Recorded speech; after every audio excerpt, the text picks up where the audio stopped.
예, 본문이 길지만 사실 뭐 일주일에 한 번 정도 이거 이런 건 크게 긴 것은 아니죠. 자, 오늘 본문을 한번 요약을 해보면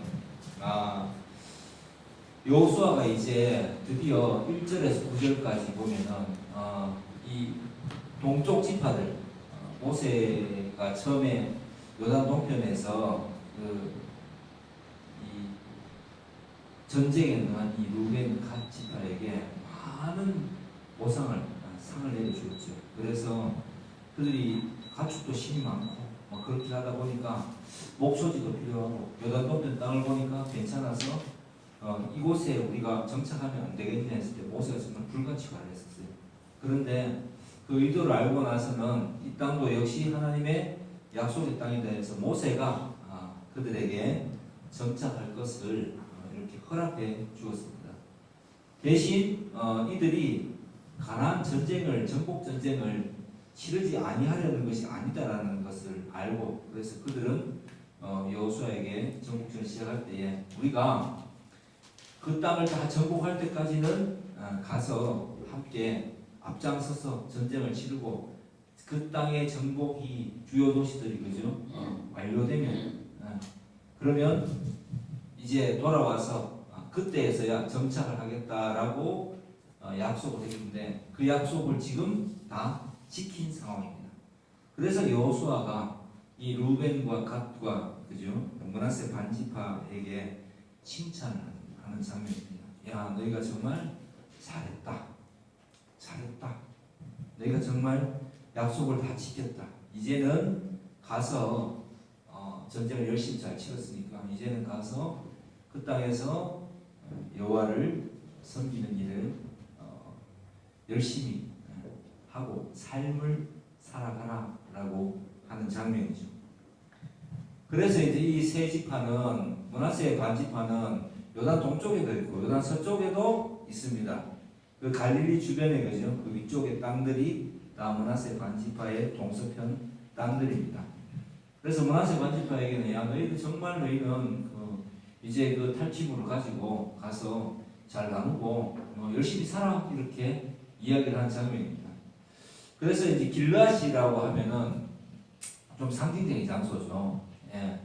하나님께서 이 이제 정복절 시작하기가 참 중요한 장소고 그렇게 보기 때문에 이들은 요단 그 서편에서 이제 동편으로 건너가기 전에 이 세 지파가 제단을 쌓습니다. 예. 이 제단을 쌓는데 그 소식을 들은 이 이스라엘 지파가 깜짝 놀랍니다. 왜 놀랐을까요가 제일 첫 번째겠죠. 예. 그 뒤에 요단 강가에 제단을 쌓아놓은 것을 보고 이스라엘 자손이 곧바로 취한 행동은 뭡니까? 실로에 모여서 그들과 싸우러 가려. 야 이것들 안 되겠네. 딴 생각하네. 절대로 이건 용납할 수 없는 짓이지라고 하면서 싸우러 갑니다. 근데 왜 싸우러 가려고 합니까? 뒤에 보면 나와 있죠. 제일 처음에 놀랐던 것은 이 모압 동편에서 이미 한번 요단 동편에서 민수기 25장에 가면은 모압 여자들과 음행하기 시작해서 그죠? 예, 그 부올의 아들 발람의 그 꾀를 쫓아서 모압 여자들과 음행을 하고 무너졌다가 그때 누가 등장합니까? 비느하스가 싹싹 그 여자를 데리고 들어가는 걸 보고 창으로 그죠? 족장과 그 여자의 모압 여자의 배를 한 번에 꿰뚫어서 죽여버려서 하나님의 진노가 그치게 했죠. 그래서 그 사건을 또 기억하고 또 두 번째로 기억하는 것은 이게 여리고 전쟁이 끝나고 이 아이성 전투를 할 때 첫 번째 전투에서 대패했는데 그 이유가 뭐였습니까? 아간이 그 재물을 그 탈취물을 다 불태우지 아니하고 신할산 외투와 그죠 또 은 몇 덩이를 자기 것으로 삼으려고 빼놓은 것 때문에 모두가 다 여호와의 명령을 지키지 않아서 모두가 다 징계를 받은 사건입니다. 이 두 사건을 기억해 보니까 이들에게는 대단히 큰 어떤 교훈이 되었겠죠. 그래서 자라보고 놀란 것은 소뚜껑 보고 놀란다는 속담처럼 깜짝 놀라서 웜에 이것이 무슨 일이요? 아마 이 사람들이 전라도 사람들이 그렇겠죠. 뭔 일이요? 뭔 일이다가 이렇게 막 했겠죠. 이럴 수는 없는 것이지 하면서 다 모이는 겁니다. 그래서 우리는 이 일과는 무관하다. 우리는 우상을 숭배하는 그런 일에 섞이지 않겠다는 그 하나의 마음이 일치함으로 해서 이들을 진멸하려고 하는데 싸우려고 올라가려고 하다가 이들이 생각을 하는 거죠. 그러면 이 일의 적격은 누구냐? 비느하스다. 엘라살의 아들 비느하스. 이미 한번 이 전체를 대표해서 진영을 정결케 하는 거죠. 일에 사용이 되었었고 이런 일에는 비느하스가 나서야 된다. 라고 해서 비느하스와 나머지 10지파의 이 대표들, 천부장들을 함께 비느하스를 보좌하에서 보내게 됩니다. 무슨 일인지 일단 알아보라고 했죠. 그래서 이제 비느하스와 이 10지파 천부장들이 가서 이 르벤과 갓과 므낫세 반지파의 대표들을 만나게 됩니다. 왜 그랬어? 저건 뭐야? 라고 이야기하기 전에 무슨 이야기부터 합니까? 무슨 이야기부터 합니까? 여호와의 원내 중에 말하기 너희가 어찌하여 범죄하냐? 이렇게 이야기합니다. 이렇게 하면은 여호와께 대한 거역이야. 그리고 너희 때문에 잘못하면 우리 다 죽어. 이렇게 이야기하죠. 15절부터 쭉 보면 그죠? 길라 땅에 이르러서 그리고 한마디를 더 붙이죠. 19절 그 구절이 되게 대단히 중요한데 너희가 뭔가 안 될 것 같으면 요단 동편에서 자리를 잡았는 게 조금 후회스러운 모양이에요. 약속의 땅이 아닌 것 같아서 조금 후회스럽다면은 우리 땅을 좀 줄 테니까 이런 짓은 하지 말자. 이렇게 또 배려하는 마음이 있죠. 이런 배려를 해줍니다. 그렇게 해서 넘어지지 말고 하나님께 죄짓지 말고 우리 말 우리에게도 거역하지 마라. 잘못하면 우리 다 죽어. 너희 때문에 이렇게 이야기를 하면서 아간 이야기를 붙입니다. 그때 그 세 지파의 사람들이 대답합니다. 아니야. 이건 그런 뜻으로 올린 게 아니고 여기서 제사 드리려는 게 아니라 우리가 건너가기 전에 비록 요단 동편에 살지만 이 요단이 경계가 되어서 우리가 가나안 땅과 여호와와 상관이 없는 민족이 그 지파가 됐다라고 후대에서 이야기할까봐 우리는 전쟁을 치렀고 우리는 하나님께 동일하게 이 가나안 땅과 요단 동서쪽을 다 하나님의 거룩한 땅으로 분배받았다는 것을 나중에 후손들에게 증거를 삼으려고 제단을 쌓은 거지. 여기서 계속 반복하잖아요. 여기서 절대 아무런 제사도 지내지 않을 거니까 걱정하지 마. 이렇게 이야기를 하니까 진짜다. 이렇게 해서 그럼 됐다. 이렇게 하면서 돌아가는 장면입니다. 자, 여기에서 이제 오늘 우리가 나누었던 소통에 대한 이야기를 한번 이 본문 속에서 찾아봐야 될 것 같습니다. 인간은 본능적으로 어떤 일이 발생하면은 그것을 상대편의 입장에서 이해를 해보려고 하는 것은 원칙적으로 잘 안 되는 존재가 그죠? 예수를 믿고 우리가 그 안에 들어왔든 말았든지 간에 어쨌든 그게 안 된다는 것을 딱 증명하고 있잖아요. 신앙이라는 이름으로 하나님께 절대 충성이라는 이름으로 빠르게 이 형제 자매도 판단을 해버립니다. 이런 일이 있었네. 이렇다면 이건 절대 안 될 일이지라고 속단을 해버리죠. 그리고 찾아가서 제일 먼저 하는 일은 그 분노부터 일어나죠. 진멸, 처단부터 하려고 하고 두 번째 생각하는 것이 그렇다면은 이 일을 어떻게 행할지에 대한 과정을 생각하고 가게 되어 있고 근데 실제로 이 가서 비누하스조차도 그죠? 이야기하는 게 뭡니까? 이런 짓 하면은 너희들 때문에 우리가 다 죽어부터 이야기합니다. 그리고 그때가 돼서 이제 19절에 보면 이야기하는 겁니까? 그때가 돼서 내 입장에서 상대를 배려해 주죠. 요단 동편이 문제가 있으면 우리 땅에서 그냥 살면 안 되냐? 라는 이야기를 우리 거를 떼줄 테니까 우리 함께 살자. 이 이야기가 진정한 배려이겠습니까? 같이 죽기 싫어서 학습이 잘 돼서 하는 이야기겠습니까? 후자가 맞겠죠. 사람이기 때문에 후자가 맞겠죠. 너희들 때문에 우리가 도매금으로 다 같이 넘어가서 죽기 싫다는 이야기겠죠. 그래서 그럴 바에는 가지 말고 우리가 떼줄 테니까 우리 다 함께 살자 라는 이야기가 누구의 입장에서 시작된 거예요? 나의 입장에서 시작된 거죠. 이게 바로 저는 오늘 본문을 보면서 느끼는 게 우리가 소통에 대한 이야기를 전반부에 나눴잖아요. 그래서 제가 이제 했는 이야기가 있죠. 여러분들은 지금 다 자신의 입장에서 배려를 말하고 있다라는 이야기를 했었죠. 저도 사실은 아마 여러분 입장이었으면 그렇게 대답했을 것 같아요. 근데 이제 목사의 입장이죠. 말씀 속에서 하나님이 말씀하시는 걸 듣다 보니까 배려라는 것이 내가 먼저 내 입장을 세우고 상대에게 그저 맞춰준다는 이야기로 지금 다 소통을 이야기했잖아요. 거의 90% 그렇죠. 이야기했는 이야기를 가만히 생각해 보세요. 우리가 다 그렇게 이야기를 했었어요.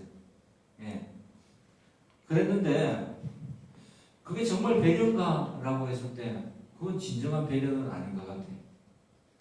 왜냐하면 상대가 입장이 어떤가를 진정 상대 입장에서 우리는 생각할 수 없는 존재라는 걸 먼저 본문이 말을 해주고 있어요. 그래서 우리가 예수를 믿고 예수님을 따르는데 가장 걱정하는 것은 내가 이 속에서 잘못될까 봐, 누구 때문에 잘못될까 봐 제일 겁을 내는 것 같아요. 아직도. 그래서 타인의 입장에 선다는 말보다는 이 기독교가 보면은 내가 내 거를 하나님께 요구하기가 바쁜 그런 종교가 되어버리고 마는 것입니다. 진정한 소통은 예수 그리스도의 모습을 보면 알 수 있습니다. 예수님은 당신이 하나님이심에도 불구하고 당신께서는 하나님의 뜻에 순종하여서 십자가를 지셨어요. 그러니까 하나님이 내 입장에서 나는 하나님과 동급입니다.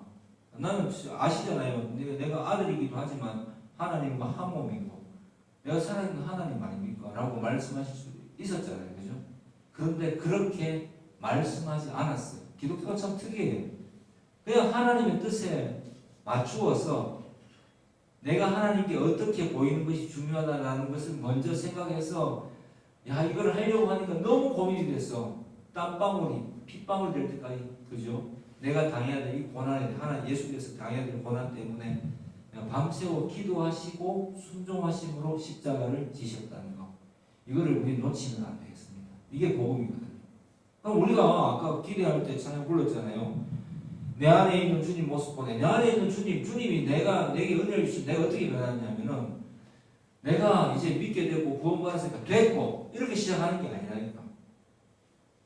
그게 아니라 내가 구원받았기 때문에 내가 하나님의 예수 그리스도의 그 전적인 순종 때문에 구원받았기 때문에 내 안에 있는 예수 그리스도의 모습이 있다면 나도 그리스도의 그 뜻을 따라서 하나님의 뜻에 합당한 자, 또 하나님께서 나를 보실 때 내가 어떤 입장을 취하는 것이 하나님 보시기에 합당할 것인가를 생각하는 자로 바뀌었다는 걸 뜻합니다. 할렐루야. 어렵습니까?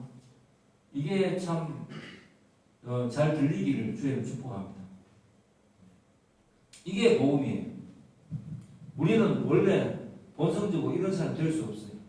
예수님을 아무리 예수를 아무리 오래 믿어도 믿으면 믿을수록 세월이 지나가면 지나갈수록 내 입장밖에 없기 때문에 입장 정리가 내 입장 바뀌었기 때문에 일단 내가 있고 남이 있는 거니까 예.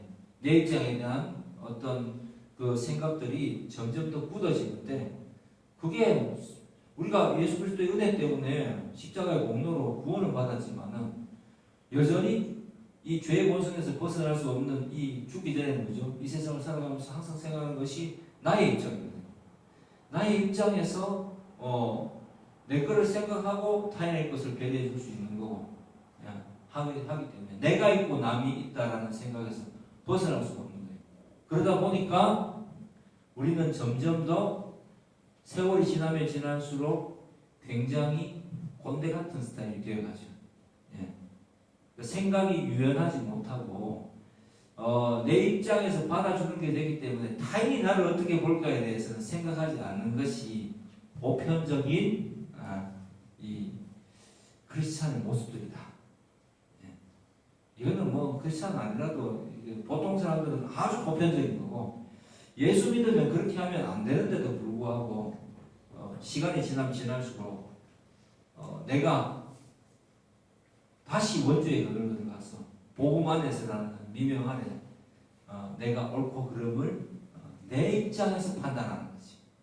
그래서 내 모습이 어떻게 보일지보다는 내 입장에서 옳고 그르고를 판단하면서 재단을 딱 해버리고 그리고 내 모습을 바꾸려고 하기보다는 내가 배려라는 명목 아래 타인을 바꾸려고 하는 것이 바로 오늘날 크리스찬의 모습들이다. 그러다 보니까 기독교가 힘을 쓰지 못하는 거죠. 그러다 보니까 제가 늘 이야기하지만은 사회 정의를 부르짖는 유사 복음에 대해서 쉽게 할 말이 없는 거예요. 예. 내가 좀 더 낮아져야지, 내가 좀 더 낮아져야지 하면서 또 나를 낮추는 모습으로만 또 다가가거든요. 그리스도의 모습을 본받는 게 아니고 나를 낮추고 내가 뭔가 좀 거룩한 그 어떤 그 폼에 어떤 그 포지션을 그려놓고 거기에 맞게 좀 더 나를 비워가면서 맞추어 나가려고 하는 거. 그것도 복음은 아닙니다. 그걸 관상기도적 입장이라는 거죠. 그죠? 예. 보통 세상의 종교들이 추구하는 거룩이라는 모습이에요. 근데 기독교가 말하는 거룩은 좀 달라요. 카도시 히브리어로 구별되는 것입니다. 오늘 제가 아까 이야기했듯이 예수 그리스도를 본받는 것, 예수님의 모습대로 가는 것을 거룩이라고 해요. 예수님이 어떻게 했느냐? 하나님께 전적으로 순종, 성부 하나님께. 성부 하나님의 뜻에 전적으로 순종. 예. 내가 어떤 모습을 취하고 어떻게 하는 것이 주님 하나님 보시기 가장 합당한 모습이냐라는 것을 본분을 잃지 않고 순종. 이게 바로 기독교인이 추구해야 될 거룩입니다. 그래서 우리는 하나님 말씀의 뜻에 맞추어서 내가 별거 아니지만 내가 여러 모습으로 변화함으로써 하나님께서 기뻐하시는 자가 되기를 힘쓰는 것. 이게 거룩한 자의 모습입니다. 되게 비슷한 것 같지만 조금 다릅니다. 예. 그냥 내가 선을 쌓고 유교에서 혹은 도가에서 이야기하듯이 어떻게 한다라는 건 사실 모호한 기준이잖아요. 선을 쌓는 것은 보편적인로 인간이 추구하는 거죠. 뭔가 우리가 세운 그 시대적 상황이나 그 어떤 그 환경적인 상황, 그 어떤 상황률이라고 그러죠. 상황에 따라서 더 좋아 보이고 더 나빠 보이는 거, 더 멋져 보이고 그죠? 더 희생해 보이는 거, 그거를 자꾸 거룩이라고 생각하는데 기독교가 말하는 거룩은 그게 아니죠.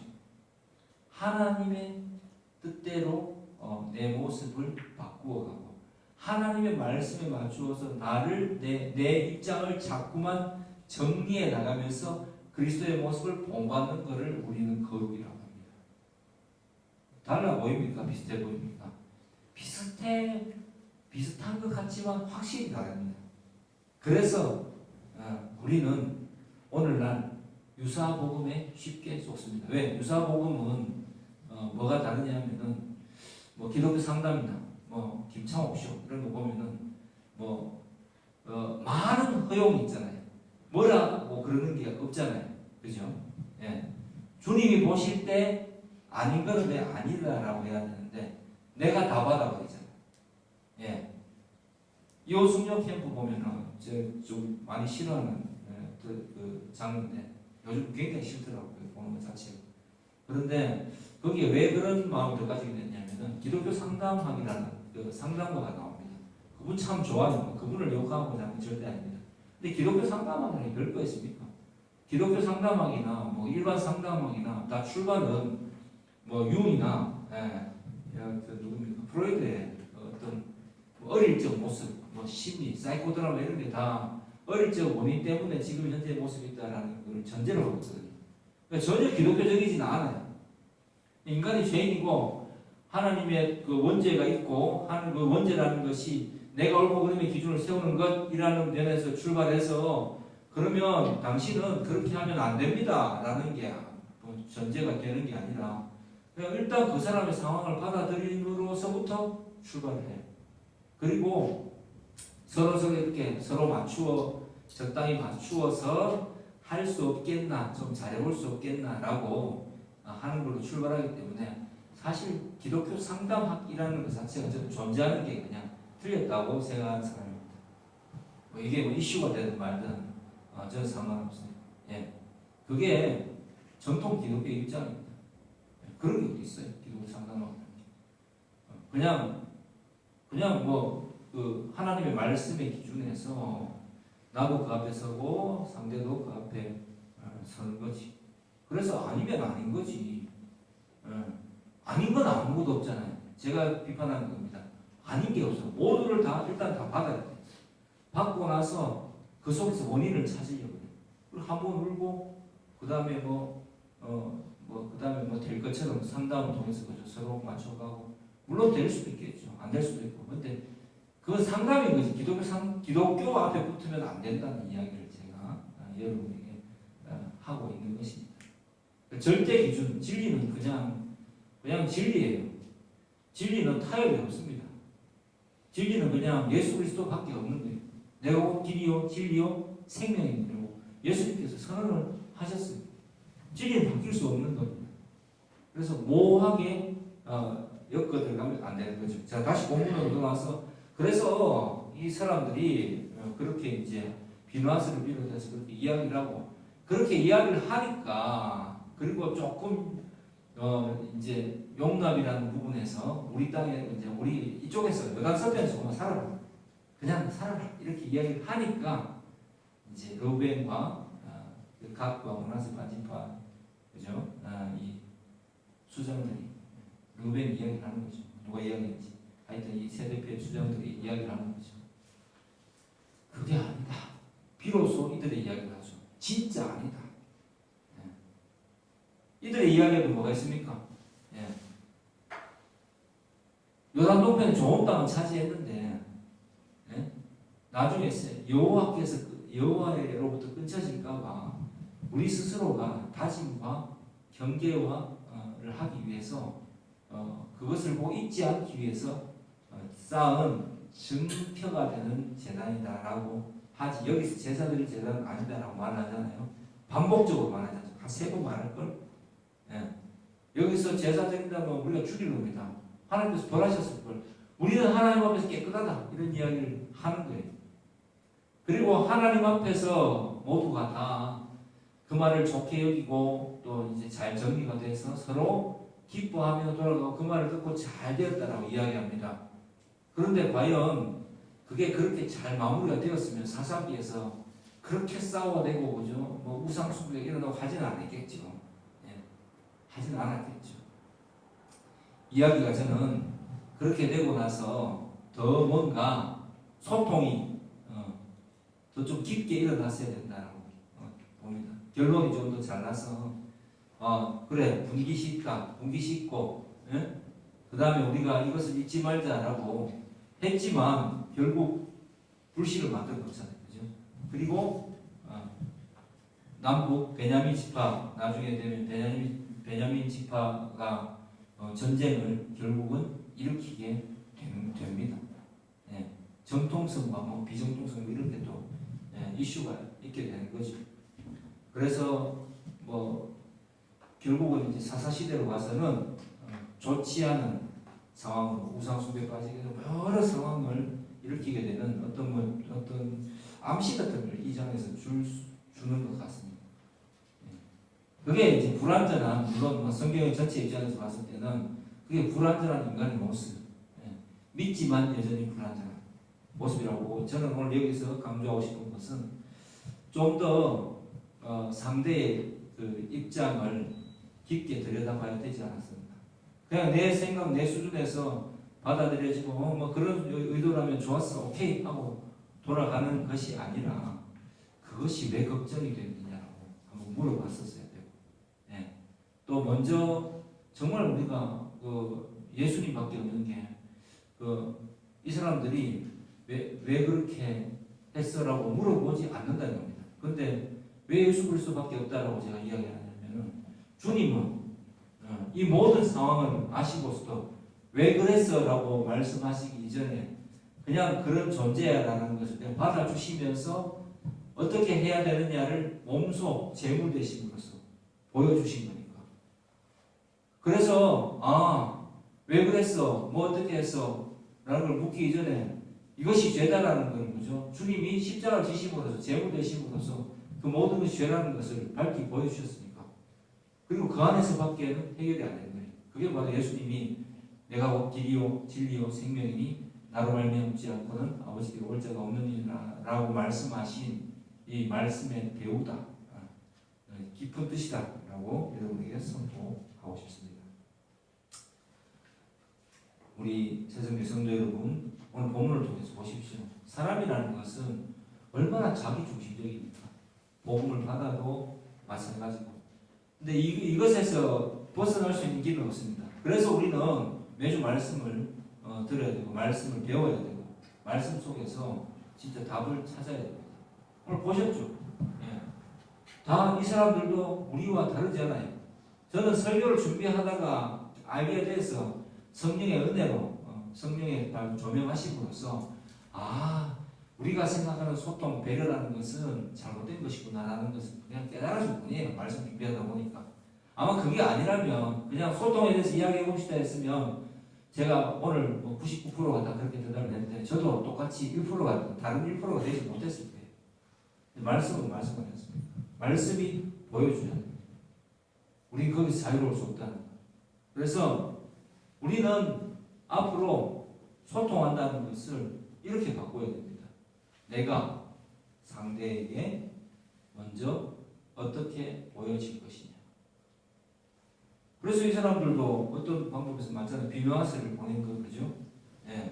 그리고 루벤 지파 나머지 세 지파들이 봤을 때도 비누아스가 왔으니까 비누아스에게 충분히 대답을 하는 거죠. 하들짝 놀라면서 반복적으로 계속 이야기해. 놀라서.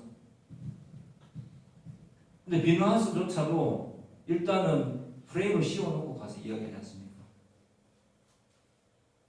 그게 바로 우리의 모습이에요. 그래서 이런 걸 보면서 이 말씀의 전체적인 배경을 보면서 우리의 생각을 바꿔야 되죠. 소통이 중요하다 했을 때 이 소통이라는 것은 상대편의 입장을 생각하고 내가 상대에게 어떤 모습으로 먼저 보여질지를 먼저 생각하고 위협적인 존재가 아니었어야 되는 거 아닙니까? 가서 먼저 이게 무슨 일이지? 라고 그냥 물어볼 수 있는 거잖아요. 근데 그렇게 시작하지 않는다는 거죠. 이게 무슨 일이야? 그거였어 라고 하면 될 걸 가지고 이게 무슨 일이야를 물어보지 않고 일단 너희 이거 정말 잘못된 일이야 라고 부터 시작하는 거죠. 너희 때문에 우리 다 죽어. 저는 이렇게 이야기하고 나서 돌아갈 때 그 장면을 상상해 보면은 조금 민망하지 않았을까 생각합니다. 그게 또 크리스찬의 장점이어야 됩니다. 비록 우리가 미숙하지만 돌아가면서 비누아스 입장에서 사실 조금 민망하지 않았을까요? 한번 물어볼 걸. 저는 그런 경우가 많아요.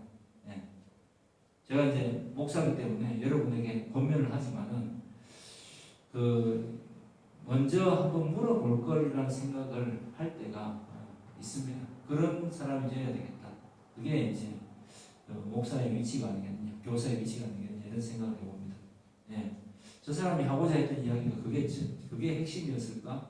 한번 먼저 물어봐야 되는데 저도 이 말씀 앞에서 참 회개를 많이 했습니다. 그런 모습이 제가 좀 많이 부족했어요. 그래서 오늘 말씀을 보면서 우리 모두가 다 우리는 참 어쩔 수 없는 존재이지만 그래도 우리 안에 예수 그리스도께서 계심으로써 로마서 이야기하죠. 내 속, 내 안에 로마 7장에 나오죠. 그죠? 죄의 법도 있고 의의 법도 있어. 그래서 항상 죄의 법이 나를 이 죄를 끌고 오는 것을 보는데 예수님 때문에 예수 그리스도로 인해서 감사할 수 있는 거예요. 예수를 믿는다고 해서 완전히 선한 사람이 되는 건 아니에요. 신분적으로는 하나님의 백성이 되기 때문에 선하지만은 이 땅을 살아가는 동안에는 어떻게 저번에 제가 이야기했죠. 우리는 선악의 법이 함께 존재하는 자가 됐다는 것을 되게 좀 안 좋게 생각하는 경우가 많은데 우리는 원래는 인간이라는 자체가 전부 다 죄밖에 없는 존재였어요. 예수를 믿게 되면 어떻게 바뀌었냐 하면은 이 불완전한 죄밖에 없는 사람 속에 의가 들어요. 이게 은혜라고 합니다. 이거는 내가 내 속에서 발생하는 게 아니라 위로부터 하나님께서 주시는 의입니다. 그러면 사람이 이제 구원을 받은 상태가 되죠. 그럼 이 상태로 쭉 가는 거예요. 그래서 이 죄의 영향력이 하나님 말씀 안에서 그죠? 딱 내가 붙들려 있으면 이 죄의 영향력이 그냥 계속 영향을 미치긴 하지만 절대로 넘어뜨릴 수는 없는 거예요. 그게 바울이 말하는 로마서 8장에서 말하는 겁니까? 생명의 성령의 법이 죄와 사망의 법에서 나를 구원하였도다. 이게 자유의 대연장이 되는 거예요. 이 상태에서 이 의의 법이 완전히 죄를 다 잠식에 들어가는 상태로 매일을 살아야 된다는 것이 성도의 성화된 삶입니다. 왜냐하면 죄의 영향력 하에서 항상 있는 거죠. 오늘 말로 치자면은 항상 내 생각을 하는 거지. 내 기준이 되고 내가 복음을 알고 내가 구원을 받은 사람이 되었으니까 내가 제일 잘난 줄 아는 거지.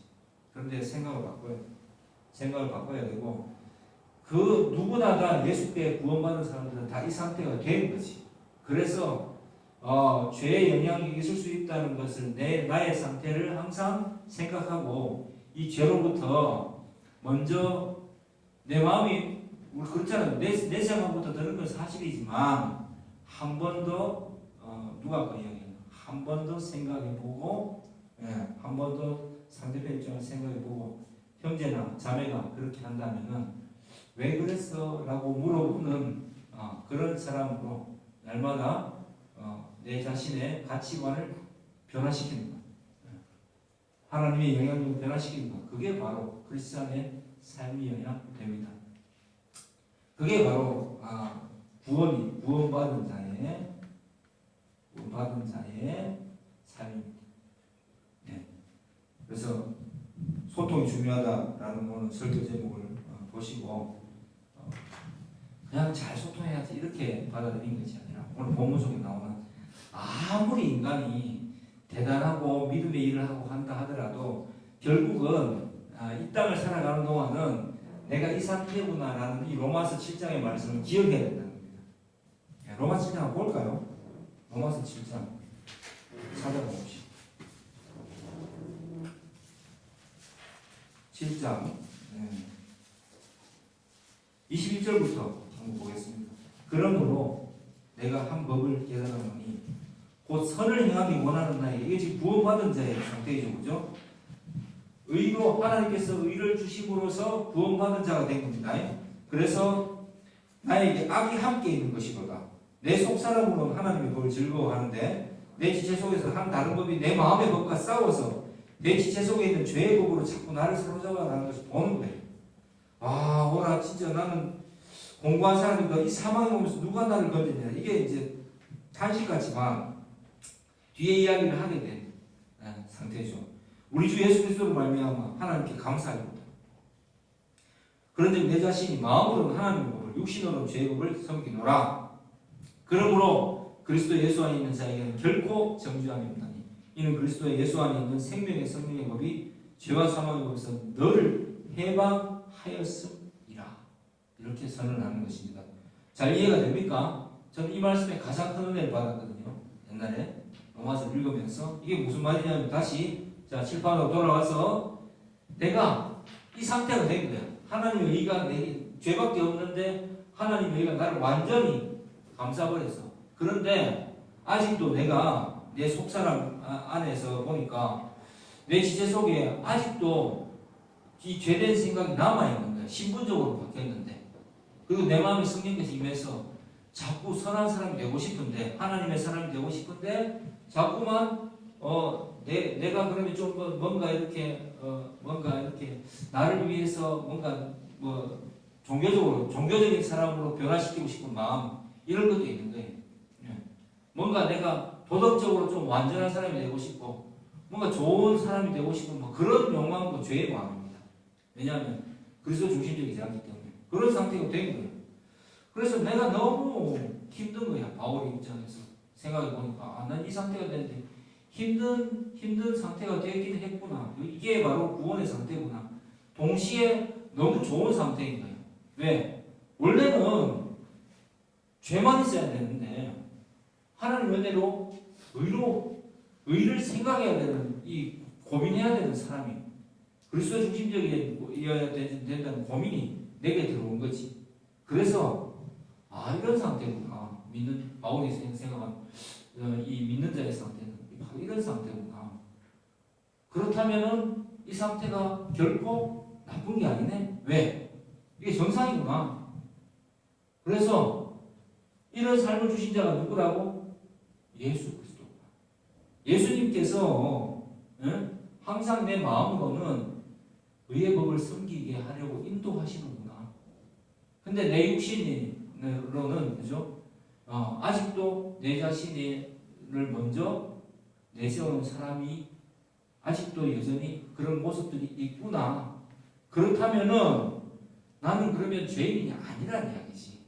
이 상태가 바로 죄를 벗어난 자유의 상태라는 거지. 왜? 생명의 성령의 법이 나를 해방시켰기 때문에. 그래서 이 상태로 살아간다는 것이 원래 저는 그렇게 생각했어요. 예수 믿으면 정말 의롭게, 정말 멋진 모습으로 정말 선하게 살아가야 되는 거 아닌가? 그런데 내 마음속에 욕망들이 있잖아요. 그죠? 그런 욕망들이 있는 게 너무 괴로워서 그래서 이 세상을 저버리고 사막으로 들어가야 되는가? 사막의 교부들처럼 SNF가 돼야 되는가? 사회주의를 실현해야 되는가? 아니라는 이야기예요. 그게 믿는 자의 상태가 아니라는 거예요. 바울이 지금 선언하잖아요. 이게 정상이라는 거예요. 그래서 어떻게 해야 되냐? 생명의 성령의 법을 굳게 붙들고 성령님께 말씀으로 나를 인도해 주십시오라고 계속 구해야 된다는 거지. 그래서 이제 자유의 대언장 8장 1절이 딱 1, 2절이 나오죠. 그리고 이제 또 덧붙인 설명이 있잖아요. 왜 제 이야기가 왜 맞느냐 보세요. 율법이 육신으로 말미암아 연약하게 할 수 없는 그것을 어떻게 한다고요? 하나님은 하셨다. 예수 그리스도를 그 죄로 말미암아 자기 아들을 죄 있는 육신의 모양으로 보내어 육신의 죄를 정하사 육신을 따르지 않고 그 영을 따라 행하는 우리에게 율법의 요구가 이루어지게 하려 하시느니라. 이게 무슨 말이냐면요. 이 상태는 그리스도가 예수 그리스도께서 지배하는 상태, 나를 지배하는 상태. 내가 항상 의로울 수 있는 것은 내가 이거를 극복할 수가 없거든. 내가 이걸 극복할 수 없을 때 어떻게 해야 되느냐? 주님, 나를 불쌍히 여겨주세요. 제 상태 아시죠?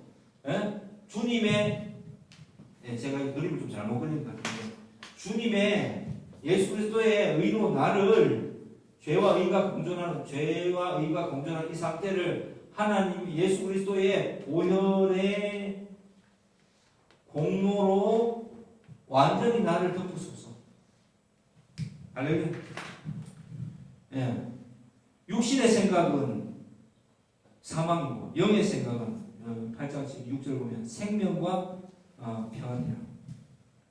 그래서 내가 육신에 있는 자들은 하나님을 기쁘시게 할 수 없지만 나는 어떻게 됐어요? 영의 사람이 되었죠. 하나님의 은혜가 임함으로 의와 죄가 함께 공존하는 상황이 됐는데, 항상 내가 그러면 이 속에서 의롭게 살 수 있는 방법은 예수 그리스도를 온전히 의지하는 것. 이게 바로 믿는 자의 상태다라고 바울이 이 로마에 있는 이 사람들에게 편지를 보내면서 설명하고 가르쳐주고 있는 것입니다. 자, 오늘 본문으로 돌아왔어. 자, 예수 안에서 우리가 소통해야 된다는 이런 의미입니다. 예수님을 벗어나서는 내가 항상 내 입장만 생각할 수밖에 없는데, 오늘 잘 본문을 잘 생각해 보세요. 그런데 곰곰이 생각해 보니까 저 사람들도 그러니까 내 생각에서 저 사람을 이제 이해할 수밖에 없는 거지. 그런데 더 나아가서 이제는 어떻게 해야 되느냐?